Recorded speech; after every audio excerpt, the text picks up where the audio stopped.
pa rin sa asawa ko. And I praise be to God dahil hindi nakakuha yung magnanakaw ng mga importante sa loob ng trabaho nila. Tapos, ang na-dial ko si Nancy, sabi ko, Nance, can you help me to pray? Tapos, nilip namin, gusto kong may matutunan kayo dito na kapag nakakarinig kayo ng bad news, tignan nyo agad yung kabutihan ng Diyos. Rather na magpanik kayo. Kasi dito tayo tinuturuan lahat ng Lord. Paano tayo magre-respond sa darkness. So, nag-start ako to pray na magpasalamat sa Lord sa kabutihan niya, sa protection, at saka doon sa pag-iingat sa mga importanteng bagay na nasa trabaho ng asawa ko. Amen.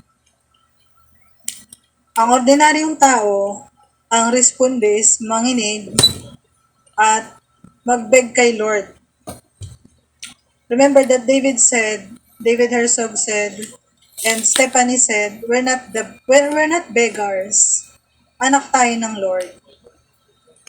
So pag may mga ganitong pagkakataon, you really need to use yung, instead na emotion ninyo yung pairalin, we really need to use yung authority ng Lord to speak and declare and unahin magpasalamat sa Diyos. Kailangan mabilis kayong humanap ng kabutihan ng Lord. Kaysa mag-focus kayo doon sa nangyayari na pangit sa sitwasyon. Kasi lahat tayo dadaan sa purging fire. Walang pipiliin ng Lord. Hindi mo pwedeng sabihin na pag dumaan ka na Lord, sila lang yung padaanin mo dyan sa purging fire kasi hindi ko kaya yan eh. Diba? Eh, baka maging tanso ka lang. No? Jesus is the refiner's fire dahil gusto niya na yung mga anak niya is lumabas yung pagkaginto. No? Hindi tayo maging peke sa harapan ng Diyos.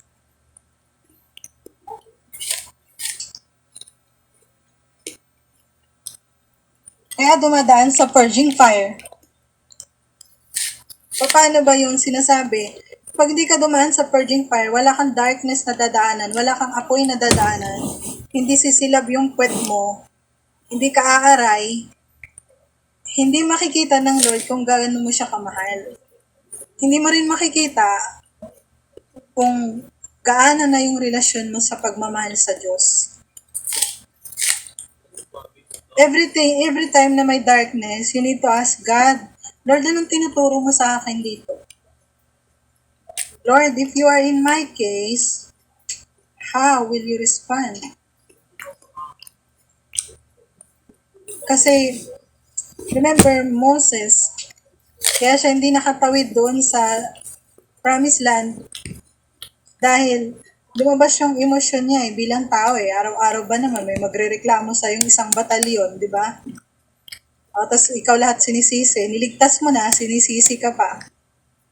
So, nung nauhaw sila, sinabi ni Jesus na tapikin yung bato. Sa asar niya, unistruck niya yung bato. This is the time na hindi tayo, kung kaya natin, hindi maglabas ng sobra-sobrang emosyon o mapigilan pa natin yung emosyon natin bilang tao. This is really the time. Kasi, whether you like it or not, if you're an army and you're becoming a bride of Christ, is, alam niyo yun, may presyo. May presyo. Yung pagkuha ng kasalanan ng iba, tinuturo sa atin ng Lord, pinaalala niya sa akin kahapon na, I died for your sins. Kinuha ko yung kasalanan niyo. Ako yung sumalo ng kasalanan niyo. Kaya dito tayo matututo na Sige Lord, yung kasalanan ng iba, atin na lang. Para makuha natin na mag-stand in the gap. For example, ang mag-asawa ay pinag-isa ng Diyos. Agree ka ba dun, kuya? Diba? Kasi si kuya yung, kami lang ni kuya may merit, at saka yan si Joby ngayon. Si Joby, no? Ang mag-asawa ay pinag-isa ng Diyos. So, kung yung asawa mo hindi makahingi ng tawad, ikaw na mag-stand in the gap. Kasi isang tao lang kayo eh. Iisa na kayo sa mata ng Diyos eh. Kung anong hindi niya kayang ilabas at i-produce, responsibilidad mo na ibigay yun sa Diyos. Bilang mananampalataya ang tinutukoy ko dito. Ganon yun. So as we, as the body of Christ, dahil member tayo ng body of Christ, nag-stand in the gap tayo sa kasalanan ng buong katawan. Kaya natin ginagawa yung pag-imay sa pagkakasala ng body of Christ pag nagre-repentance tayo. Dahil kung sobrang nagmamagal ang tao ngayon, lalo na inside the church, ang repentance nila madalas is, sorry Lord, patawarin mo kami Lord. Pero walang specific. Pag ang kasalanan hindi pa na-specific ng tao, hindi pa siya ready na, alam niya yon, ilabas at i-expose yung ginagawa ng darkness sa kanya. Natutunan ko yan 7 years ago na hindi magtago ng reputasyon kila nanay at sa iba pang pwede kong ipaalam na meron akong ganitong klaseng uri ng kasalanan. Malaking bagay yung confessing one another dahil may deliverance dun eh. You expose kung anong ginagawa ni Satan so that Satan will not hold you. Kasi hanggat hindi mo ina-expose yung sin na nagmamanifest sa'yo, dyan nagkakaroon ng hold yung enemy.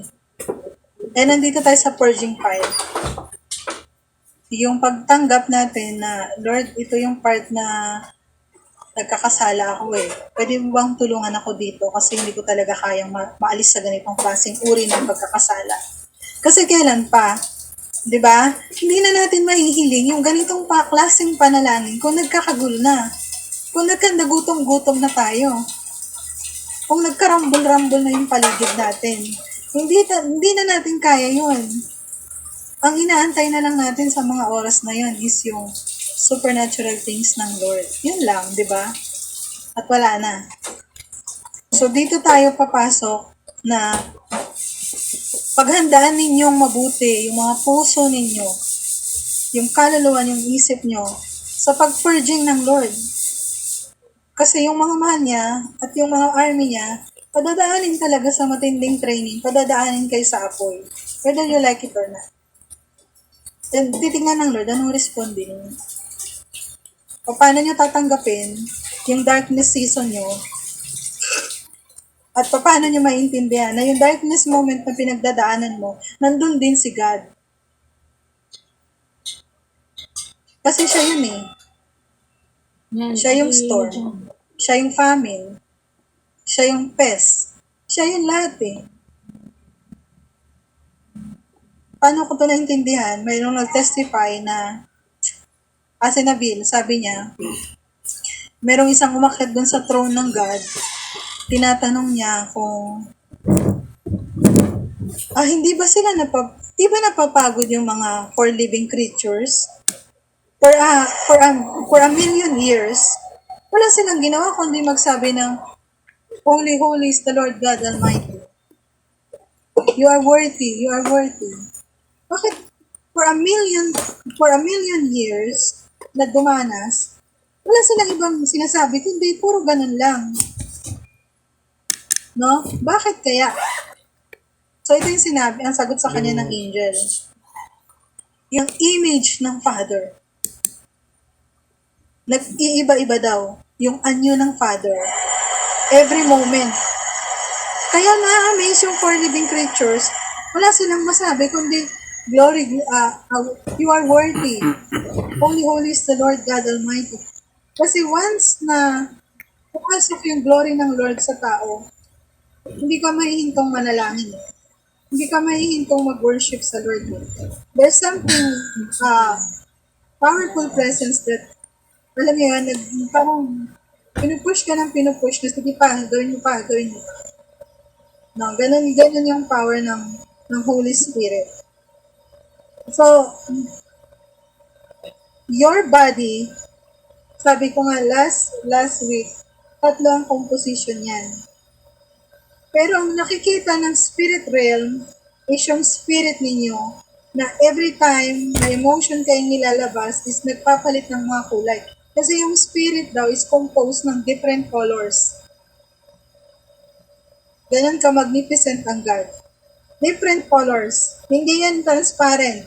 Your spirit is not transparent. Hindi. May iba-ibang colors yan. Nance, sabi mo minsan, nakita mo in the spirit na nagbago, nagpapalit-palit yung damit mo. Diba, Nance? Tama ba, Nance? Nakita mo na Ano habang daw siya, nag-worship Judel, na naka-on Ano? siya, pero on duty daw siya.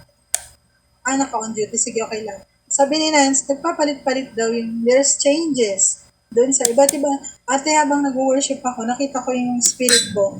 Yung damit ng spirit ko, nagpapalit-palit ng damit. Tapos nag-iba-iba yung colors. That is the spirit realm na tinawid ni Nancy na in reality, in the spirit, at saka yung enemy na nakabantay sa inyo, yung anghel na nakabantay sa inyo, yun yung nakikita nila. Nakabuuan mo. Yung colors, ng changing colors mo. Kaya madali tayong ma-expose sa enemy kapag may sin tayo kasi nagpapalit din ng kulay yung spirit natin.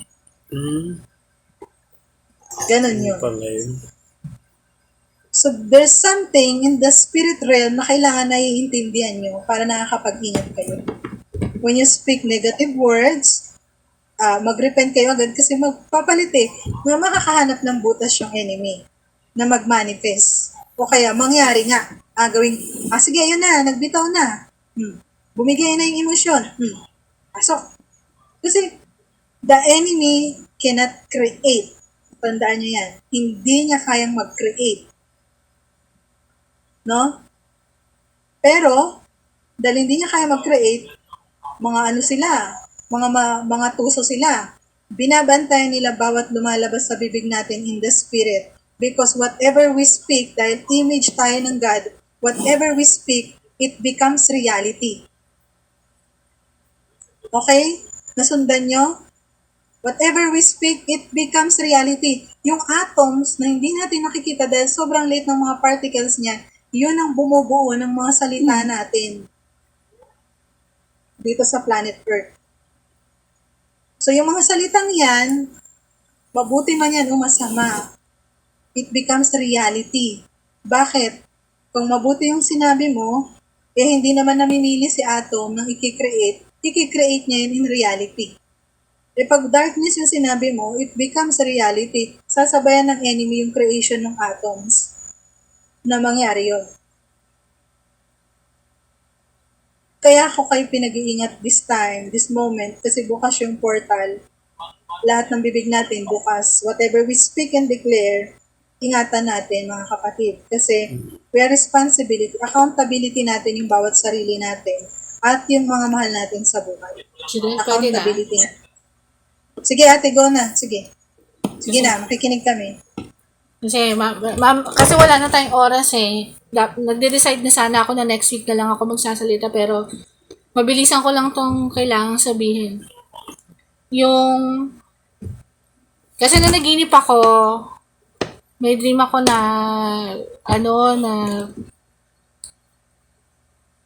kaya hindi ko alam bakit urgent. Sorry kung pinutol ko yung Bible study ng Kuya Ian nyo. Somehow, medyo syempre na hindi kasi kami nakapag-usap pero kasi tandaan nyo, ang ating service ay hindi naman nakaprogram. So, dumadaan tayo sa flow ng kung ano yung gusto ng Lord at the moment. Sanahan naintindihan mo yon. Kaya nga ako nag-giveaway sa inyo eh. Hindi kaya nga.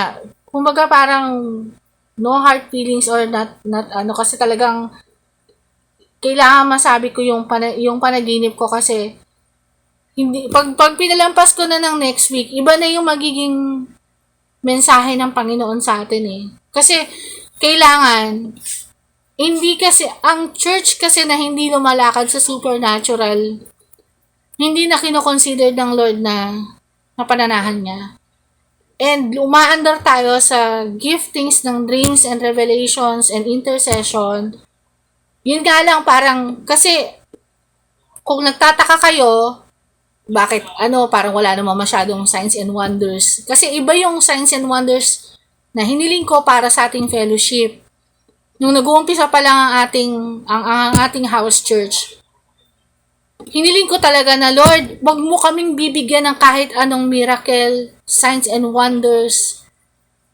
Nang hindi kami nagiging kagaya muna ni Kristo. Kasi may danger yung hiniling mo kagad yung mga ganon, yung masyado kang atat sa may mga Christians kasi, I'm not saying na kayo yon, may mga Christians na parang mas gusto nila yung enjoy. Syempre, nakaka-enjoy naman talaga yung makaranas ka ng signs and wonders, pero yung ibig sabihin, kapag yan yan dito, yung character na hindi ayos, magiging dangerous yon dahil, una, okay, bukas muna to para hindi mo na cultivate muna yung character. Kaya ang nangyayari, pag dumating yung signs and wonders, pumapasok yung spirit of pride. Hanggang sa karamihan ng mga anak ng Diyos na nauna muna yung giftings at hindi na cultivate yung character ni Kristo, they fail God. And in the end, nasisilaw sila sa glory. Kasi nakakasilaw talaga ang glory ng Lord. If naaalala nyo yung revelation sa atin ng Panginoon na wala pang evil, wala pang hell, wala pang demons, pero si Lucifer, in the very holy presence of God in the heavens, yung nag-iisang creation na yun, na anghel na yun, nakaisip ng evil thought in the holy presence of the Lord in the heavens. It was His own will na pinairal niya na nanganak sa evil. Pinanganak niya yung evil thoughts sa sarili niya.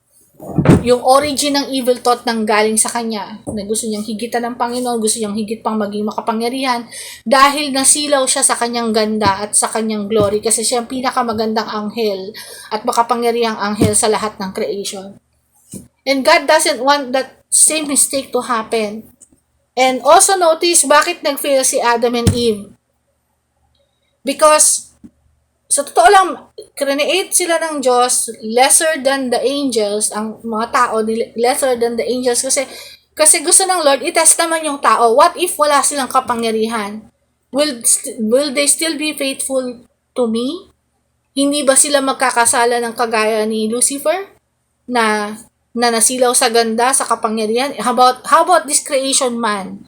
Will they turn their backs on me also, just like Lucifer?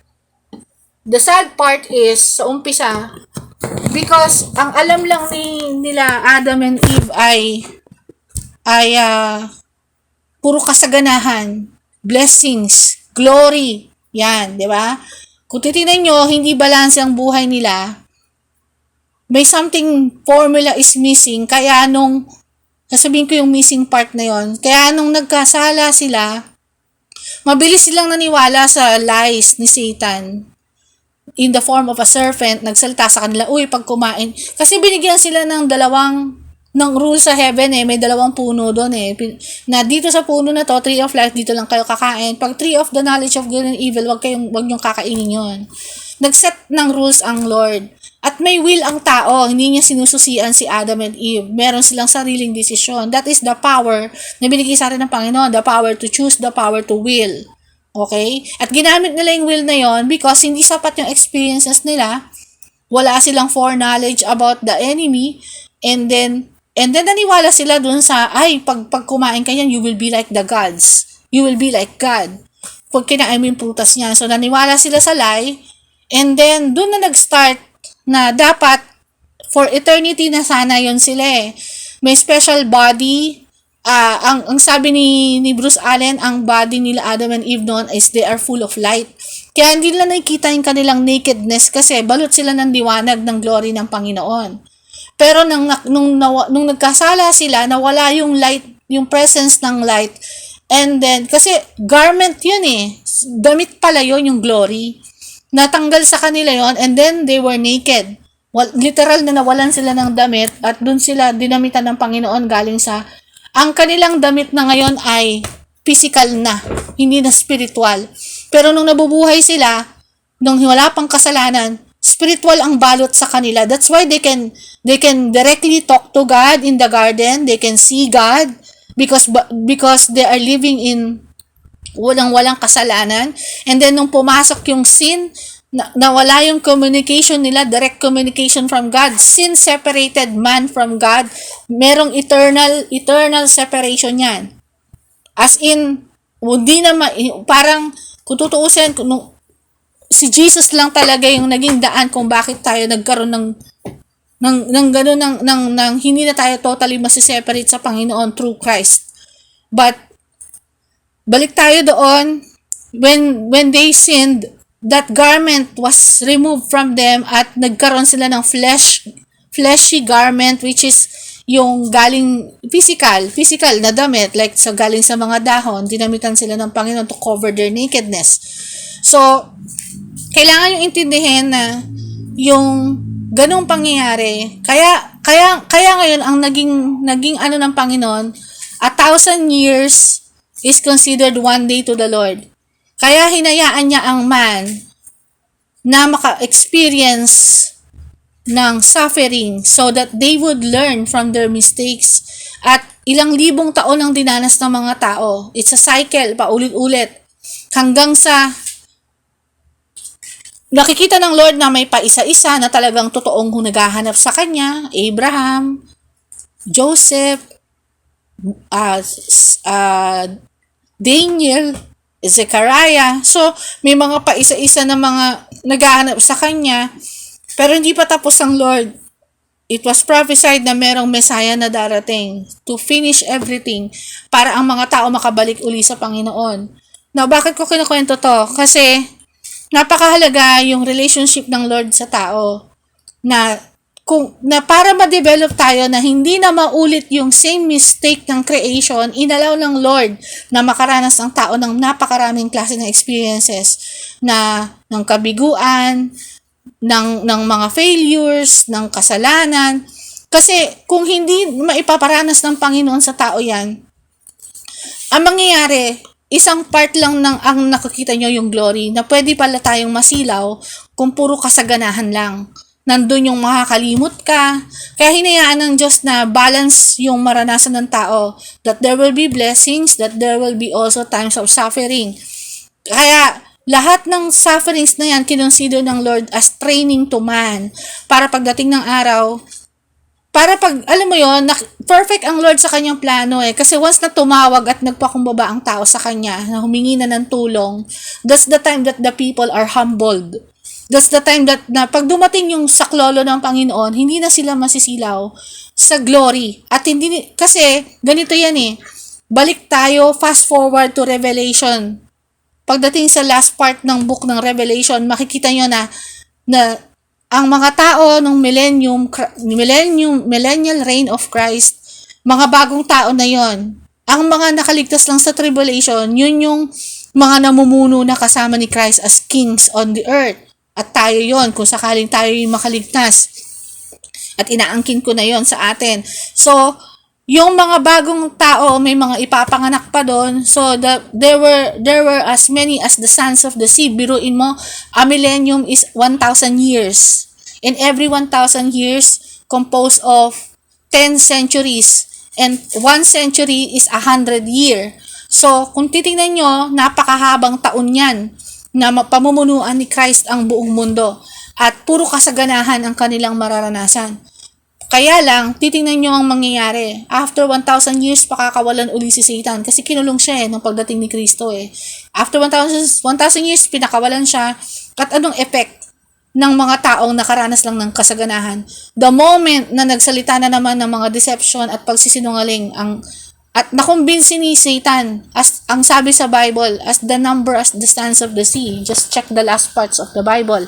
Kasing dami ng buhangin ang mga nalinlang muli, naloko ni Satan, na talikuran at labanan ng Panginoon. Kaya magkakaroon ng labanan ng tinatawag nilang Armageddon. Dahil lalabanan nila lulusubin nila ang city of God, yung bumabang bagong Jerusalem. Kakalabanin nila ang Diyos. So may kita mo doon na ang mga magiging tapat lang, naniniwala ako yung mga nakaranas talaga ng tribulation. Those who remained loyal, yung talagang to God is yung naging balance. Kaya wag niyong babaliwalain yung training nyo.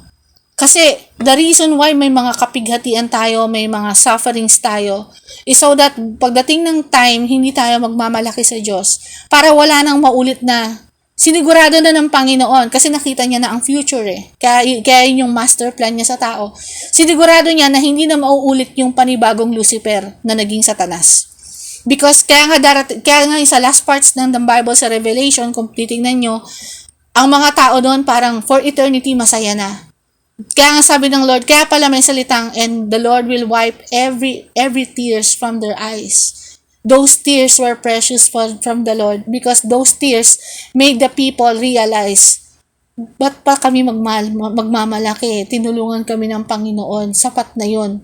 At yung makasama ang Panginoon habang buhay, sapat na yon. So the people were humbled by their sufferings, by the troubles, by the tribulation. Actually, the tribulation is the pinakahuling last call ng Panginoon para ang mga tao ay matutong magpakumbaba at magsisi. The judgments of the Lord will actually, ang magiging bunga niyan ay salvation to many. Kaya lang, meron pang iba pang great and dreadful judgment day. Yun naman para sa mga tao na talagang totally tinalikuran ng Panginoon. So, marami pa tayong pag-aaralan dyan kasi kung isa-isahin natin yan, nahaba tayo. Pero ang point ko dito is, kailangan naintindihan nyo na kailangan natin maging humbled palagi na kahit anumang pinagdadaanan natin pagsubok, magpasalamat tayo sa Panginoon. Dahil Lord, ganito ang attitude, ito yung mind of Christ na sinasabi. Na Lord, thank you. Pinagdadaanan ko man to pero pinatatatag mo ako. Ginagawa mo akong mas lalong tumibay sa aking pananampalataya. Na pag dumating yung araw, sabi ng Lord kasi bibigyan niya ng kapangyarihan ng church eh. Lahat tayo dito makakaranas ng kapangyarihan ng Panginoon. Sabi ni Lord Jesus, greater things you will do. Ibig sabihin, kung si Lord He's walking in signs and wonders, mas greater pa doon yung gagawin natin. Higit pa sa pagbuhay ng patay. Lumalakad ka pa lang, recognize na ng heaven yung authority dahil sa karakter ni Jesus na na-cultivate sa'yo. Kaya yung holiness na lumalabas sa'yo, nagliliwanag ka sa spiritual realm, automatic, hindi ka pa nagdadasal, nako-convict na yung mga tao dahil dala-dala mo na yung presensya ng Panginoon. That's the power of God. So, balik naman tayo dito, meron binigay sa akin si Lord na dream. Kasi sa dream, ginaguide tayo ng Panginoon.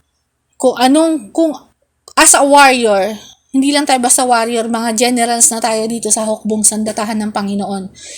Kung sino nakakaalala sa inyo na nagpray, Judel, di ba? Nagpray ka noon sa amin. Inanoint mo kami lahat as generals na. So, as generals, hindi pwedeng wala kang nalalaman at hindi ka aware at hindi ka nakakarinig sa mga plano ng Diyos. Praise be and glory be to God, giving Him all the glory sa mga binibigay niyang revelation sa atin sa oras na to.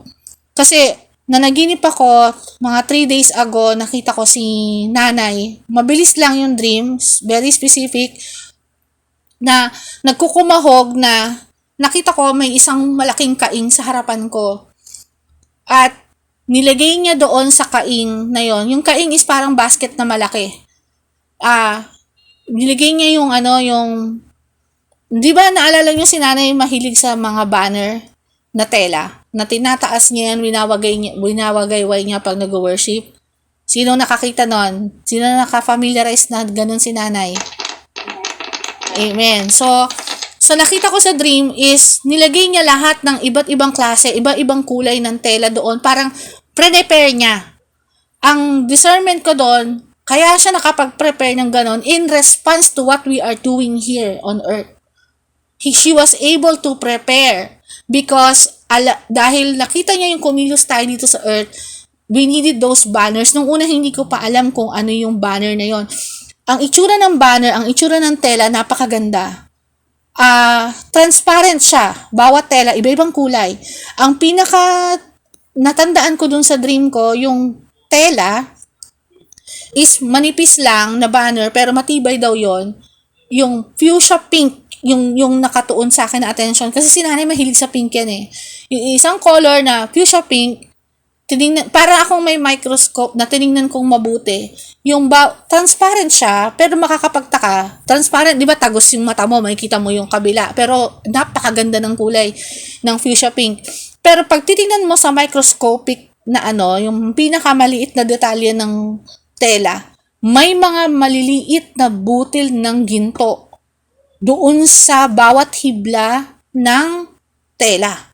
So, imagine mo yon, paano mag-i-exist yun? Parang ang hirap yatang imaginein yon. So, it's tela ng heaven yun eh. Kasi, biruin mo, walang ganon. Kapag ang gold naka-blockage dun sa tela, imposibleng maging transparent yon. Kasi mayroon ginto sa bawat hible. Pero, sa spiritual, walang imposible. Yung tela is nababalutan ng pinong-pinong mga ginto. Pero in reality, transparent siya sa nakikita ko. Pero kung lalapitan mo, parang naging microscope yung mata ko na nakita ko yung maliliit na butil. So, anong significance niyan? Tinanong ko ang Lord. Nung una, kinakwenta ko kay Ate Judel mo, pero hindi ko pa alam ang meaning. Pero ngayon, binigay niya na sa Exodus 17 na ito pala yon yung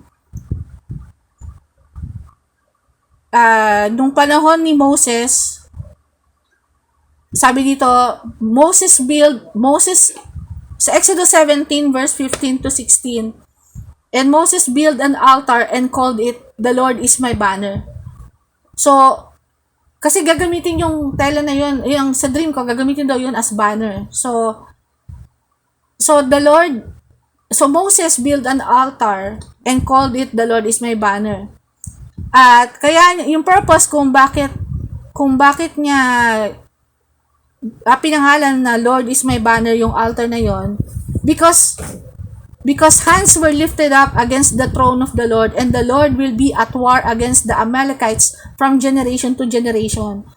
So, kung titingnan mo dito, yung dahil kaya ka naghahawak ng water because we are at war. Ano bang kalagayan natin ngayon? Di ba naka-red alert ang buong mundo? Ganun din sa spiritual realm, naka-red alert.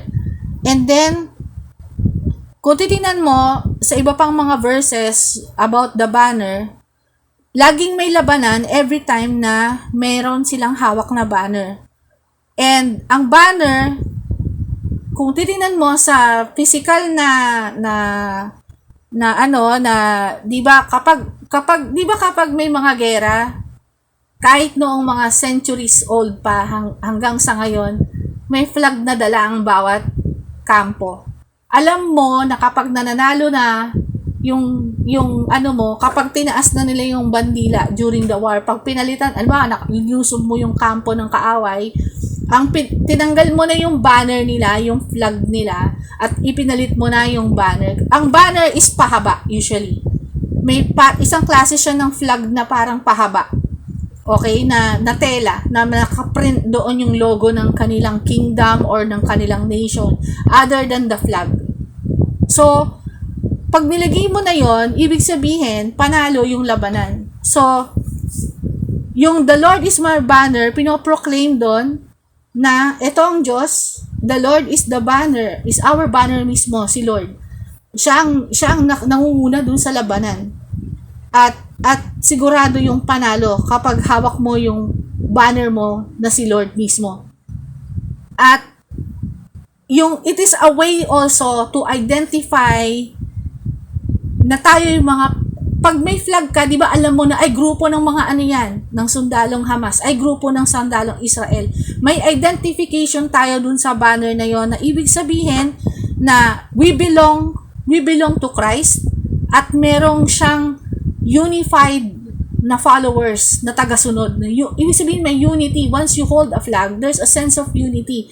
'Di ba? Kaya nga 'di ba pag araw ng kalayaan, 'di ba? Merong sense of unity yung mga Pilipino na winawagayway nila yung flag ng Philippines to indicate na tayo'y nanalo, na tayo'y lumaya. So, ganoon yung ibig sabihin nun. At since binild ni Moses yung altar, indikasyon yon na ang Diyos yung mag-i-intervene habang ikay nagpupuri sa Kanya. Kasi the altar represents the place where you worship, the place where you pray, the place where you say your petitions to the Lord. So habang nagpipray tayo, tinataas natin ang Panginoon, we lift up our banner, which is the Lord. Yun eh. Nagtatagumpay tayo dahil sa, nakita niyo yung uri ng worship na ginawa ko kanina. In the Spirit. Bakit ko sinasabing the Lord is holy, the Lord is mighty, the Lord is full of glory? The more na tinataas mo siya, you lift up the banner, you lift up the Lord Jesus Christ. Siya naman yung lumalaban. Siya yung, parang ganito yun eh, parang ganado ang Lord. Dahil pinupuri mo siya, the more na parang mas naaano siya, mas na motivate siya, mas naano niya because of the praises of the people. Lalo siyang nabibigyan niya yung sure na panalo dahil nakikita niya yung empowering na ginagawa sa kanyang pangalan, na tinataas ang kanyang pangalan. So, dito makikita nyo na kahit sa Psalm 20, kailangan punta tayo sa verse na yon. Marami sa mga salmo na nababanggit yung salitang banner. Teka lang. Eto. Bakit tayo binigyan ng banner ng Panginoon? Bakit? Okay, nakita ko si nanay na nag-provide ng banner sa atin. Talagang, we're working, pinapakita doon sa dream ko na kahit wala na si nanay, she's working side by side with us. Amen? So, sa Psalm 20, verse 5, we rejoice in your salvation, and in the name of our God, we will set up our banners. May the Lord fulfill all your petitions.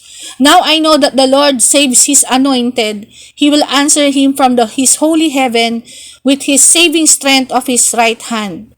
So, nakikita niyo dito yung pagtulong ng Panginoon habang siniset up yung banners dito sa Psalm 20. And then dito sa last na to, sa Psalm 60 naman, Psalm 60 verse 4 to 5, ito yung reason kung bakit tayo binigyan ng banner. Kasi aside from symbolism na si nanay, mahilig talagang gumamit ng banner kapag nag-worship yan. Sa verse 4 ng Psalm 60, you have given a banner to those who fear you. Nag-provide ng Lord ng banner sa lahat ng natatakot sa Kanya, that it may be displayed because of the truth, that your beloved, tinawag tayo ng Lord na beloved, may be delivered, na maligtas. Save with your right hand and hear me. So, kung titingnan mo dito na tinuturing na tayo na beloved ng Panginoon, that's why nag-provide na siya ng spiritual banners. At naintindihan natin ngayon yung kahalagahan ng pagpupuri sa Kanya sa spirito at katotohanan. Tandaan nyo, katulad nito, hindi ko alam yung unang ibig sabihin kung bakit may banner, ba't meron akong ganung panaginip. Pero yung obedience natin sa Panginoon na yung sama-sama tayong nagpupuri sa Kanya, na open-minded lang tayo na kung anong ginagawa natin, nakalulugod sa Panginoon dahil ayon sa Kanyang kagustuhan. Binibigyan niya tayo ng mga direksyon. So, patuloy natin gamitin yung banner, which is the Lord. Itaas lang natin ang pangalan niya kasi the more na tinataas natin sa Kanya, ito na yung sandata natin si Lord mismo. Na kahit na ano pang nangyayaring problema, itinataas lang natin ang Panginoon bilang banner natin. Sabi niya dito, He promised that He will deliver His people. So, yun lang mga kapatid. Actually, hindi ko na lahat masasabi pa kung ano pa yung mga ibang revelation kasi one day at a time.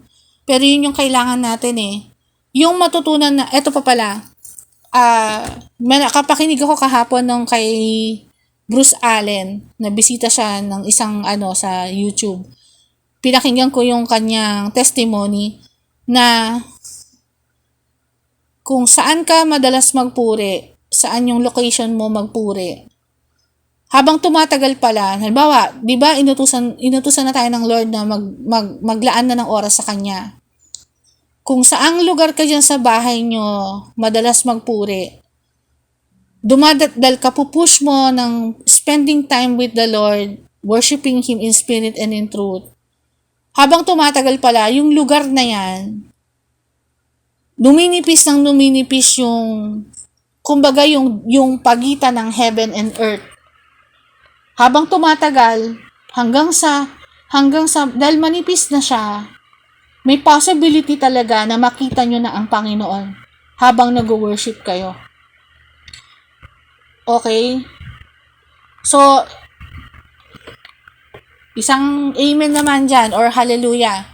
Dahil this is one of the great revelations ng God at this time. Kasi ibig sabihin, i-pursue nyo palalo yung pagpupuri sa Panginoon.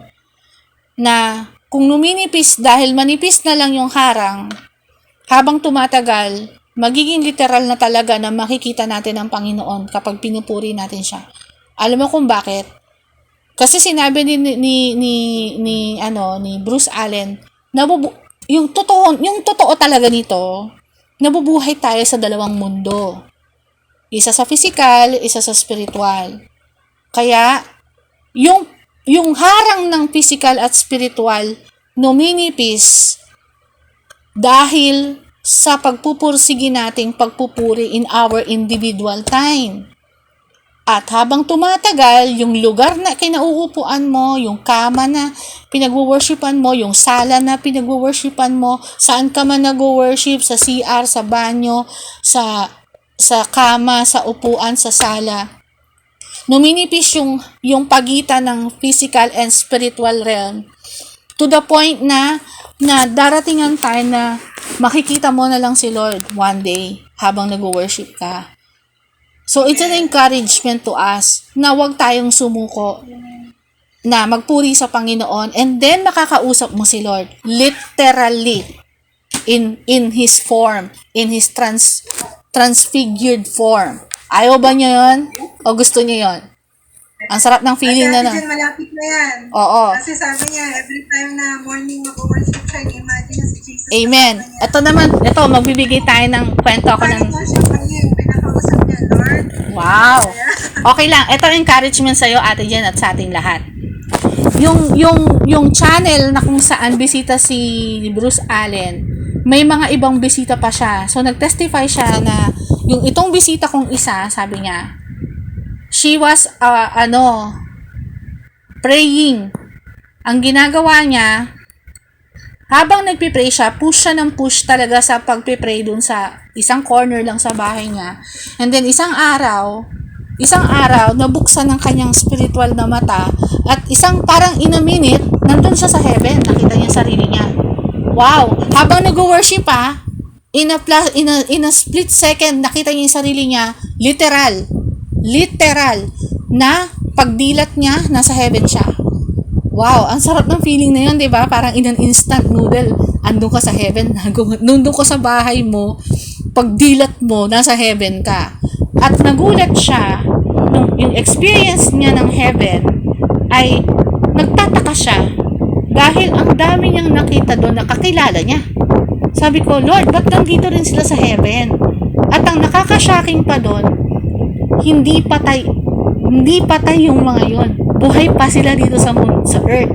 Pero nandun sila sa Zion, sa heaven. Wow. So, I mean yung parang dream-like lang, na parang vision mo lang, naging reality. So, marami na palang ganyan ngayon that they have, na parang second home lang nila. Parang nasa bahay lang. Oh Lord, punta muna ako dyan sa heaven Saglit lang, may tatanong lang ako sa'yo. O, doon baba na naman din. Tapos, nasa earth realm ka na. So, okay, tanongin ko kayo, possible yun o hindi? Possible o hindi? Possible because with God, amen. With God, everything is possible. Tapos eto pa, yung isang bisita naman kakilala naman ni Bruce Allen, pero I'm talking about years back na mga testimony. Ibig sabihin, hindi ngayong time na to, mga matatagal na to na testimony. Yung isa naman, hindi rin to si Neville, ibang tao to. Ginawa niya, sa office niya, meron siyang office sa bahay, may maliit siyang office. Na-challenge siya, sabi niya, Lord, gusto kitang kausapin. So, ginawa niya, tuwing 12:45 ng gabi, ng madaling araw, 12:45 na So, 1 o'clock na ng madaling araw. Umuupo siya dun sa office niya, and then inaayos niya yung chair sa harapan niya, na as if ini-imagine niya na nakikipag-usap siya sa Lord one-on-one. I'm talking about communication sabihin, nagkakwento lang siya, Lord, alam mo ba nung araw na to, ganyan-ganyan. Hindi siya nagpipray, nagkwento siya. Kinakausap niya as a real friend, as a real human, pero walang tao sa harapan niya. Tuwing 12:45 ginagawa niya yun. At I think about a year, nagulat siya, nandun na siya, nakapwesto na siya, 12:45 ng madaling araw. Umupo na siya. Then mag-uumpisa na siyang makipagkwentuhan kay Lord. And then suddenly, narinig niya yung sa kitchen, may door daw sila sa kitchen na bumukas. Tulog na yung mga tao na yun Sabi niya, Lord, sinarado ko na yan Bakit bumukas? And then maya-maya, yung door sa office niya bumukas. At sino yung pumasok? Sige, sabihin niya sino yung pumasok. Sino yung pumasok sa office niya? Sino? Sino yung nagpakita sa office niya? Si Lord. Praise God. And ganito pala yun Di ba doon ko pa sinasabihan sa inyo yung gift ng imagination. Imagination, sabi ni Bruce Allen, manganganak ng activation. Sabi ng Lord sa kanya pagpasok niya. Nagulat siya, syempre, di ba? Si Lord yung nakita niya sabi ni Lord sa kanya, alam mo, natutuwa ako sa'yo. Sabi niya, bakit Lord? Kasi, tsinaga mo Nagpursigi ka na kausapin ako araw-araw. Kaya ang reward ko sa'yo, simula ngayong araw na to, makikita mo ko hanggang sa kamatayan mo na. Ibig sabihin, you will see me, you will continuously talk to me hanggang sa mahimlay na siya. Kasi wala na siya patay na siya. Kumbaga, meron siyang experience na gano'n na possible yung visitation ng Panginoon. And, try nyo lang mag-Google. Grabe si Lord sa mga Muslim ngayon na nagpapakita. Literal. Alam mo, hindi ko makakalimutan na testimony yung sinabayan niya yung isang Muslim papuntang Mecca. Lord, in his form, in his human transfigured form na nagpakita sa bus. At sinabayan yung Muslim na yon papunta sa Mecca. Sinesharan niya, hindi niya alam si Jesus na pala yung kausap niya. Ang dami pang countless testimonies ng mga Muslim kung paano na encounter ang Panginoon. Because Jesus is alive. Amen po ba? Jesus is alive. He's a living God na nakakausap. Nakakausap ang Diyos.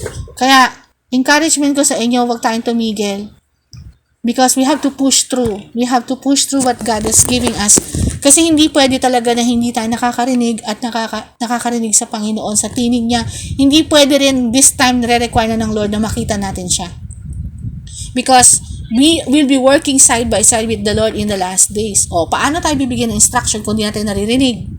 Alam naman kami lang ni Ate ni Judel, di ba? Siyempre, di kayo papayag nun. You have to pursue na marinig talaga na yung ang Panginoon. Na makita nyo ang Panginoon. Kasi totoo siya, buhay siya, nakikinig siya. So, yun yung encouragement ko sa inyo na huwag tayong tumigil. Nasaan na yung recorder pa? Yung cellphone.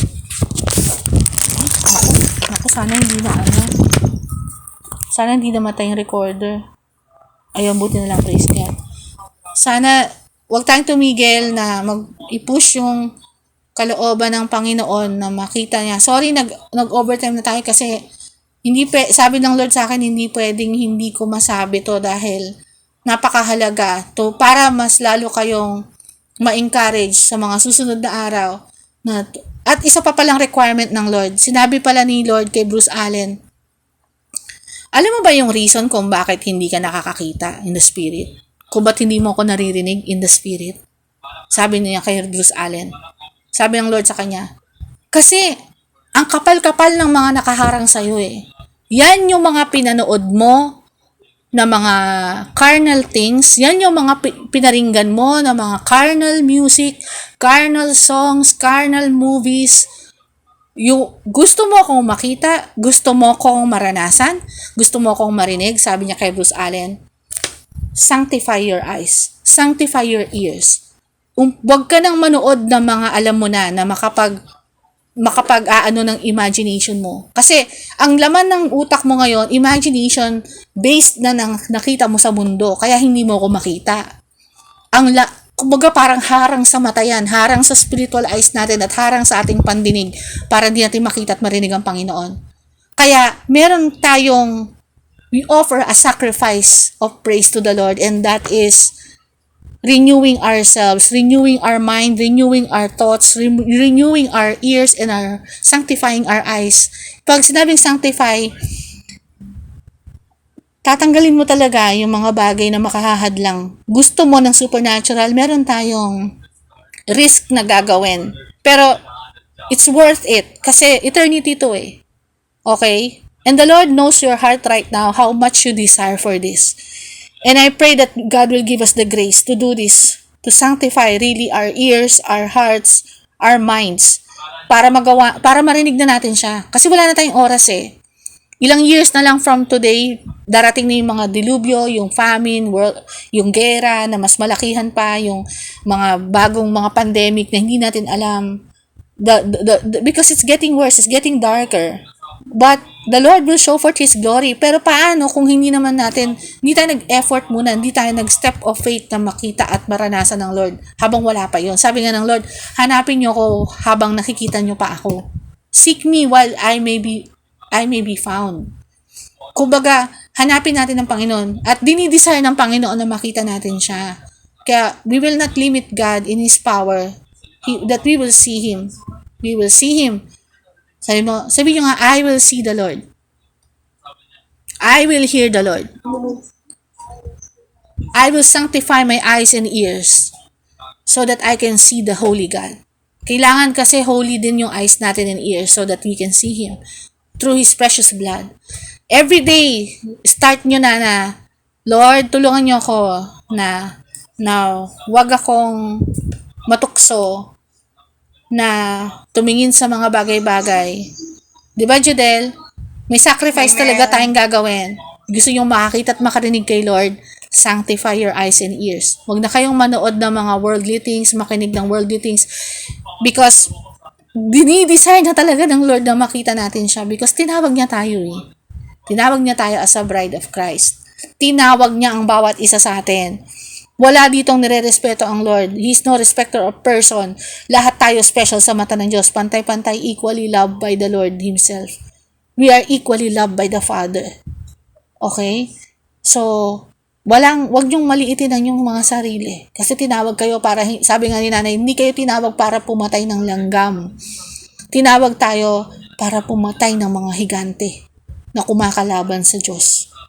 Mga principalities in the air. Kaya nga ang katawagan sa atin ay warrior. Hindi tayo basta warrior, tayo warrior bride. Beloved, ang special ang status natin.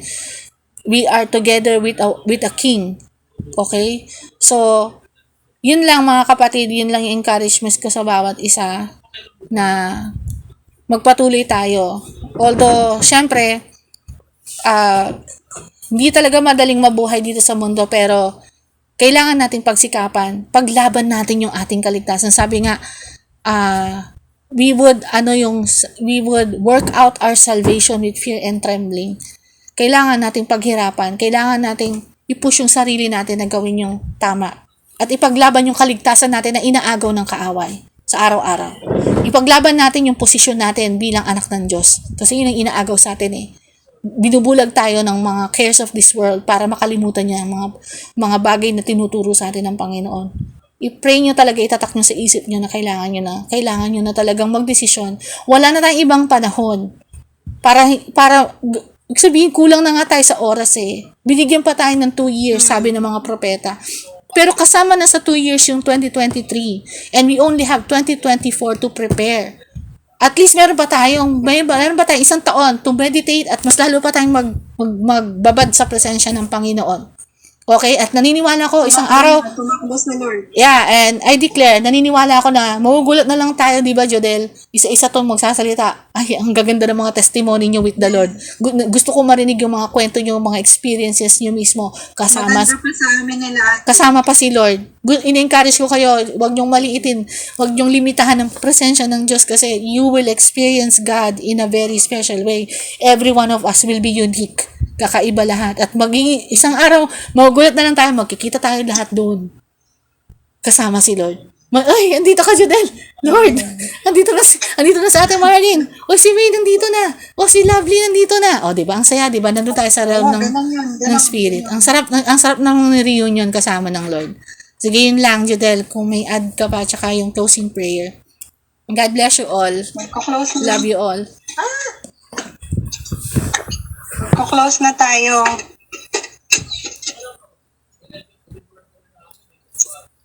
Pray na tayo.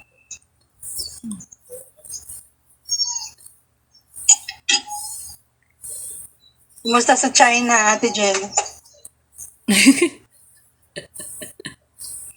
Kita ko yung mga mata ni Ate Jen, in love kay Lord, oh. Yun, oh. Yee!